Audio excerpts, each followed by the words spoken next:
This week on Money Matters, an industry with booming potential, the healthcare sector is seeing greater opportunities of expansion as the government relaxes laws on related goods. How long does a crisp banknote fresh off the press last? And do Korean bills keep any longer than other paper money worldwide? Money in numbers.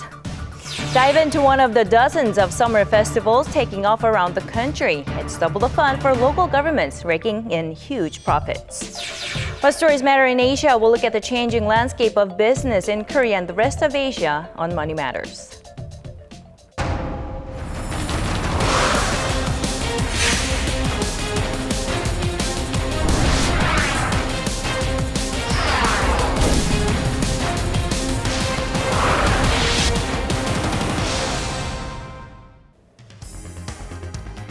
Hello everyone, thanks for tuning in this week. I'm Na Hyun-kyung. Let's start off with some of the top business headlines across Asia. Gold prices have been sinking, hitting a 5-year low in the fourth week of this month, falling as low as $1,077 announced last week. The metal extended a fifth weekly loss, the longest since 2012, as investors bailed on gold on the back of expectation that the U.S. Federal Reserve will raise interest rates soon. The metal so far has dropped 8.3% this year, and despite the already steep decline, experts project it could see a further slide once the rate cut is carried out. Citing investment bank Macquarie Group, Bloomberg reported the role of the asset is in question as it lacks the appeal as an alternative to currencies. And also on the slide is copper dropping to a fresh 6-year low due to concerns over weaker growth in China and a rise in supply.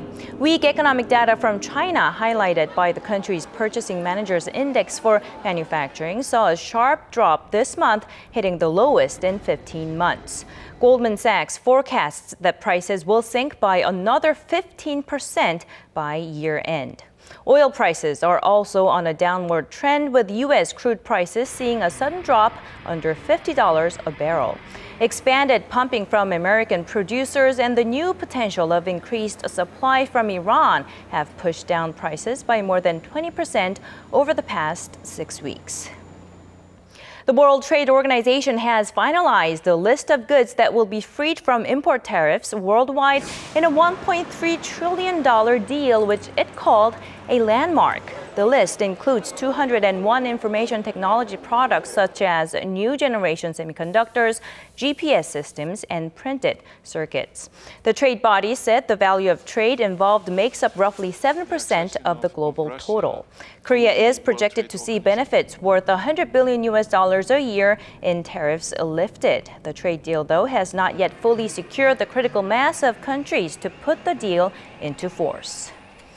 The Korean government has vowed to push out 200,000 new jobs by 2017 for young job seekers to help alleviate the youth unemployment burden that is reaching higher levels.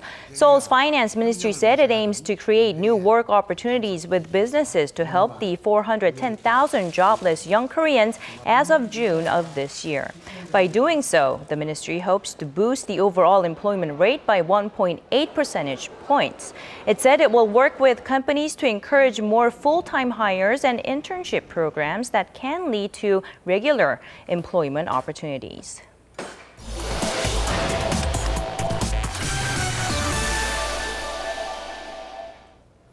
A smartphone that measures your heart rate and a watch that calculates your body fat. Are these regular consumer goods or medical products? Well, the government this month decided to greenlight them as everyday items, firing up massive potential in the healthcare industry. So today, we'll look at what opportunities Korean companies are eyeing and which trends are sweeping the global market.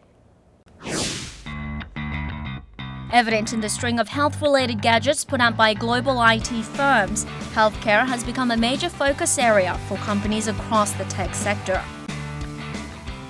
The global healthcare industry is seeing steady growth.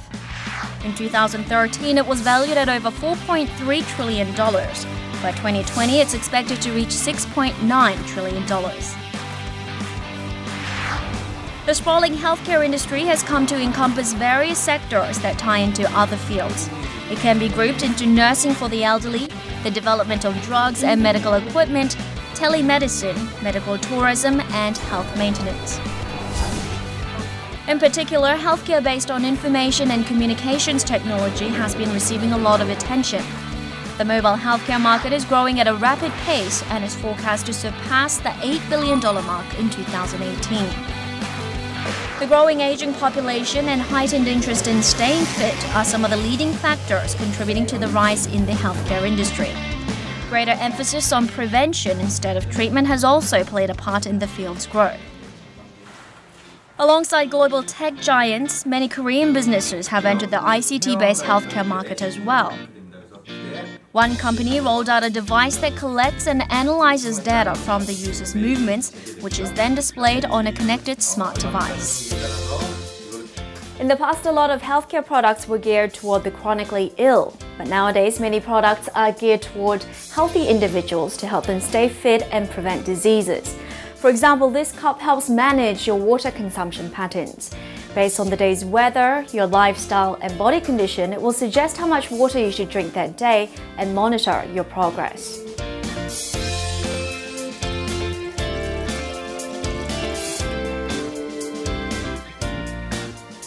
시장 자체가 커지고 있고 또한 디바이스만 가지고는 서비스를 하는데 한계가 있기 때문에 지금까지는 그냥 제품 위주, 단순하게 혼자서 그냥 착용하고 어플을 통해서 이제 결과 확인하는 정도였는데 앞으로는 그러한 데이터들이 서버에 누적되면서 전문가들에 의해서 모니터링 되어지고 그게 다시 피드백 되어지는 그러한 형태의 개인 그런 웰니스 플랫폼 형태로 발전을 하게 될 거라고 봅니다.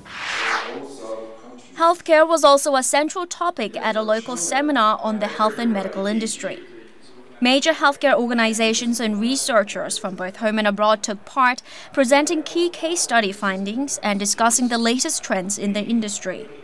We started this event several years ago with the knowledge that American companies are leaders in the healthcare sector, pharmaceutical, medical devices, and biotechnology. But at the same time, we know that Korea has a strong desire to develop its domestic industry, to begin to export, to begin to innovate. And so we see a really good synergy between American companies and Korean companies, and we really want to talk about how to foster partnerships. Industry insiders say the field of healthcare will continue to see more integration with other areas such as IT and expand further.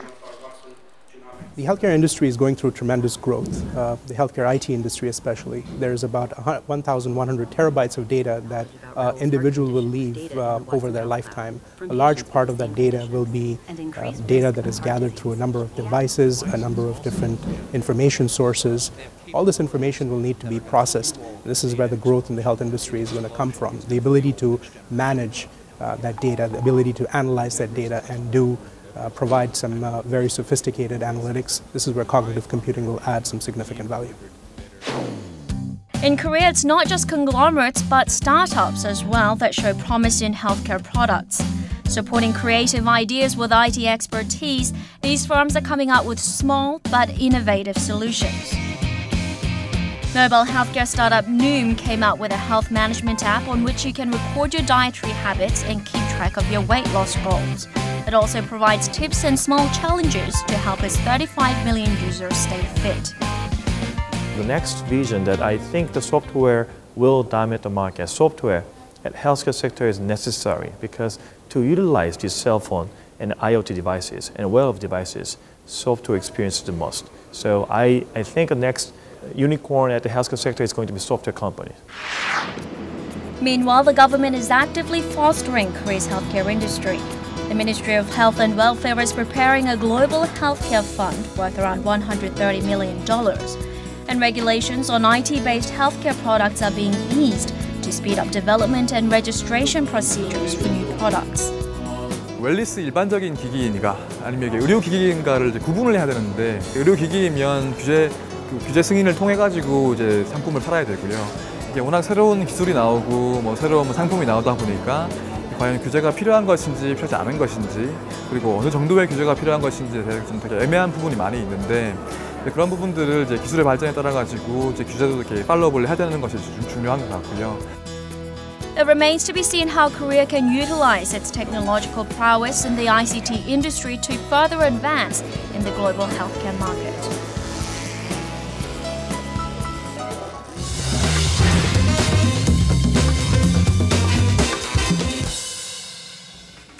Now, there's something exciting about a crisp new bill fresh off the press. But just how long will that bill change hands before it gets taken out of circulation? Or what about a really old bill? What are the odds of getting a bill 40, maybe even 50 years old? On today's In Numbers, we'll be taking a look at the lifespan of your average Korean won and how it compares to other currencies around the world. Now, Korea's most common banknotes include the 1,000 won, 5,000 won, and 10,000 won. But just how long do each of these last? Well, according to the Bank of Korea, the average 1,000 won will see its third birthday and some change before it gets put into retirement. And the 5,000 won goes a bit longer, at 5 years and 5 months. But overall, they don't last too long, as smaller banknotes tend to be used more frequently and undergo more wear and tear, hence the short lifespan. Now, the 10,000 won, on the other hand, goes much longer, with a lifespan of 8 years and 4 months. Now, there's also the 50,000 won bill that's been seen more often as of late, but it's hard to estimate the average lifespan as it simply does not circulate enough. And the global average sits at 10 to 15 years, so it looks like Korean bills don't last quite as long as their foreign counterparts. Now, when a banknote has reached its final days, it's collected to be destroyed by the government. And last year, roughly 2.98 trillion won, or roughly $2.59 billion worth of notes were destroyed. That's about 560 million bills, which took 103 loads of 5-ton trucks to transport. And accumulated, the entire sum would stack up to 7 times the height of Mount Everest, the tallest mountain in the world. But it's not just bills. Coins go through a similar process. Last year, it's estimated that about 1.47 billion won, or roughly $1.27 million worth of coins were damaged. That's up from 1.45 billion won the year before. And the country's cost of swapping out damaged money equated to about $49.3 million in just 1 year. Now, the Bank of Korea has mentioned that it's looking for ways to reduce that amount in the future. And one possible method to reduce waste is to switch to polymer or plastic money to print paper currency rather than using cotton paper. It's an option that's been adopted by some countries and being considered by many more. However, the Bank of Korea has yet to announce whether it'll jump the bandwagon. Well, that wraps up today's In Numbers. Stick around for more interesting insight and news circulating through Korea and the rest of Asia.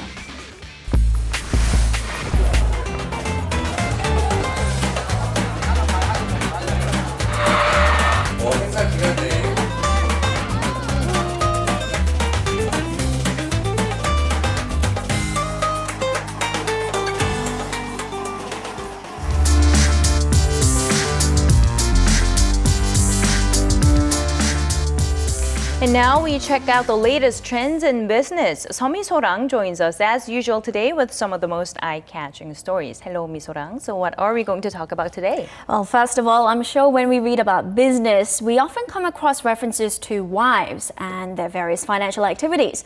For example, in Japan, there's your Mrs. Watanabe, and in Korea, we have our Kim Yasa, or Mrs. Kim. Right, they are all terms representing your typical small investors in the securities market, right? That's right. And in China, they're called tama. And they've been in the news recently for buying up gold.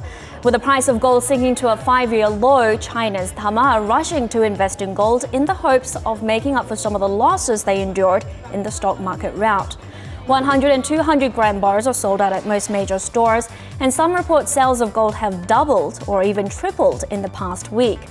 Many Indians also feel that now is the perfect time to invest in the bullion, and analysts say this increased demand from the world's 2 biggest gold consumers will have a cushioning effect on falling gold prices. And not to mention Koreans. Koreans also have an affinity for gold. That's right. Gold bars and gold funds have always been popular, and most recently, the country's first gold-leveraged exchange-traded fund was listed earlier this week. All right. So what's our second story of the day? Well, our second story, the so-called single weddings have become popular among single Korean women. Single weddings? That's right. They're weddings for single Korean women who, for whatever reason, don't want to get married, but still want to experience some of the wedding fantasy, such as getting pampered, wearing a gown, and having professional photos taken.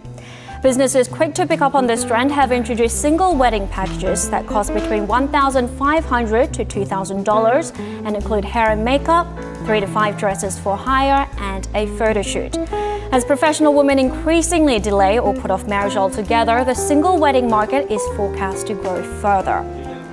And with 8 out of 10 Korean adults suffering from chronic fatigue, many businesses are employing what's dubbed stress relief marketing to go after more consumers. Some cafes have introduced massage chairs for busy office workers to use during their lunch break, while others have installed separate salt rooms, which are said to help customers decompress. And most recently, Korean cinema chain CGV collaborated with US mattress manufacturer Tempur to open the world's first reclining bed cinemas so that moviegoers can watch the latest films in the most comfortable position possible. I'm sure we'll begin to see even more people falling asleep while watching movies. But I'm sure many will want to know where they can try them out. Well, there's only 2 at the moment, so 1 in Seoul and 1 in Busan. But another option is to bring these comfy gadgets home. Sales of home massage chairs have tripled in the past 5 years, while the market for beds made from stone, jade or charcoal is expected to reach $250 million this year.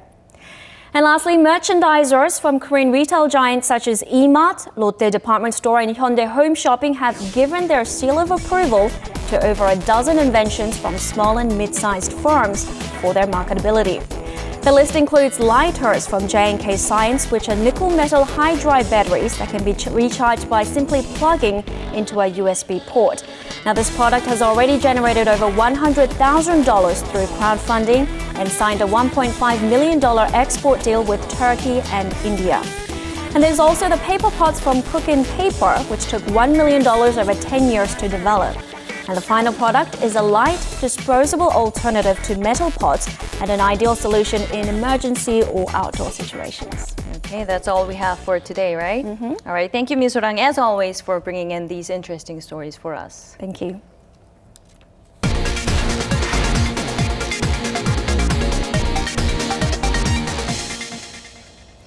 July and August are the summer vacation months here in Korea, and during this time, the country fills up with various festivals that are now in full swing around the nation.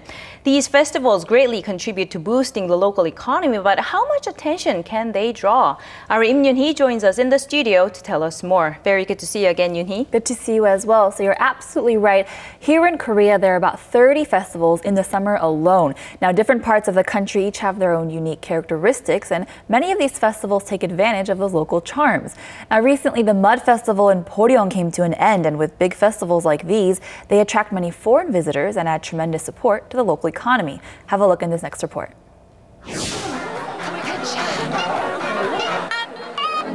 Most loved in the summer, fried chicken and ice-cold beer, or chimek. It's a favorite for Koreans who simply can't get enough of the heavenly pairing. Out to grab more chimek lovers is a festival held by the city of Daegu, known for hitting some of the highest mercury levels in the country.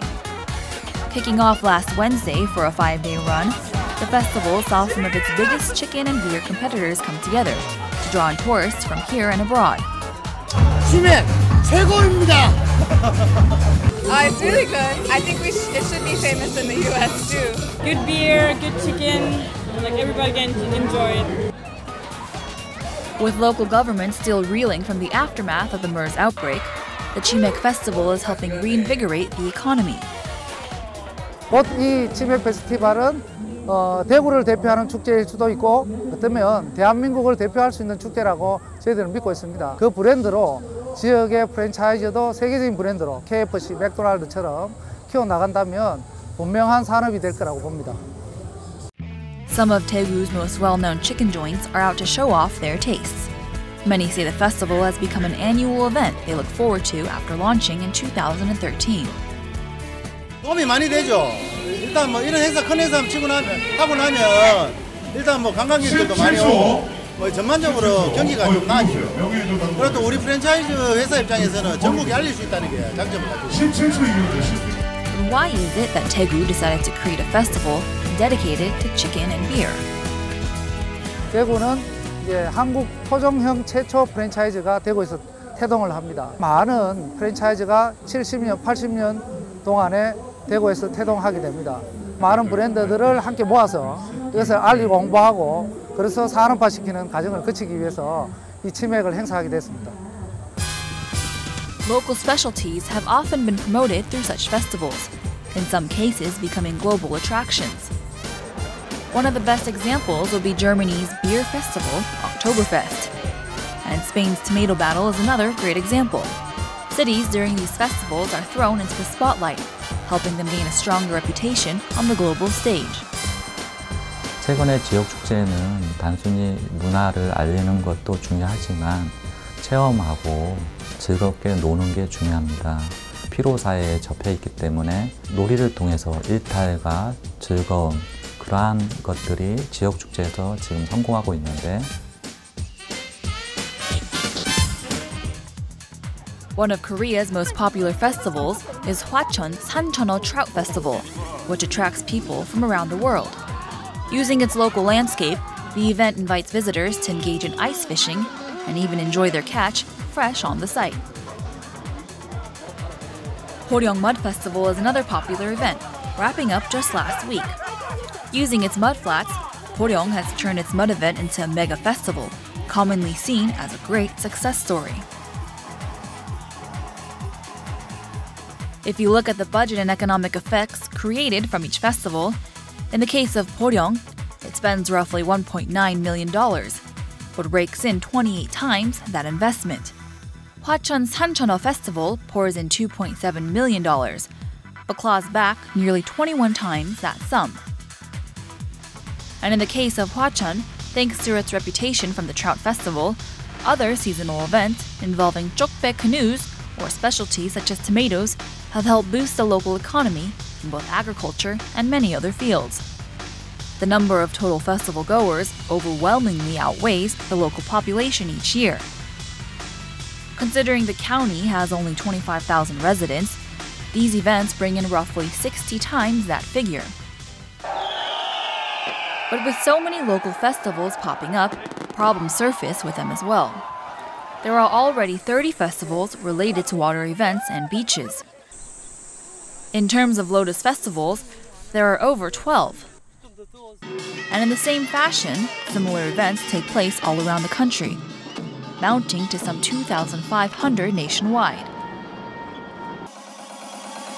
This all comes with expenses and losses incurred, which begs for the question of why so many similar festivals spring up each year. 지역의 어떤 특산물들이 보통 이제 같은 지역에서 많이 나기 때문에 그런 소재들이 단순해서 이게 백기기 축제나 단순히 지역 특산물 판매 중심의 축제들이 이루어지고 있습니다. 지역의 축제가 판매 중심이 아니고 지역의 그런 농작물을 통해서 체험과 프로그램 구성들을 다변화하는 것이 중요하고 The drive to create new sources of income for each region is important. But experts say more time and research should go into identifying successful cases and finding the right way to create festivals worthwhile the experience.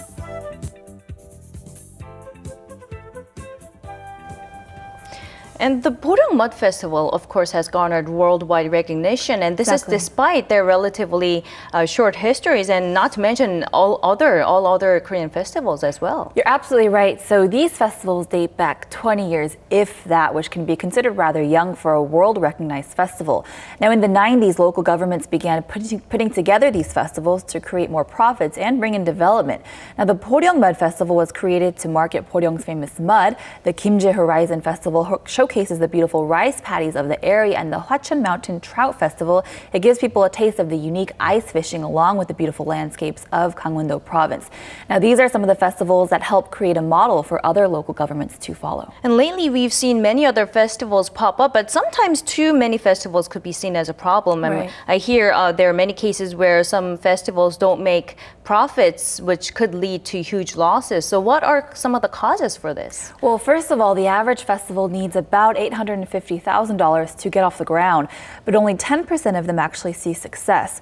Now, because of that, in just 1 year, the country sees roughly $270 million in losses.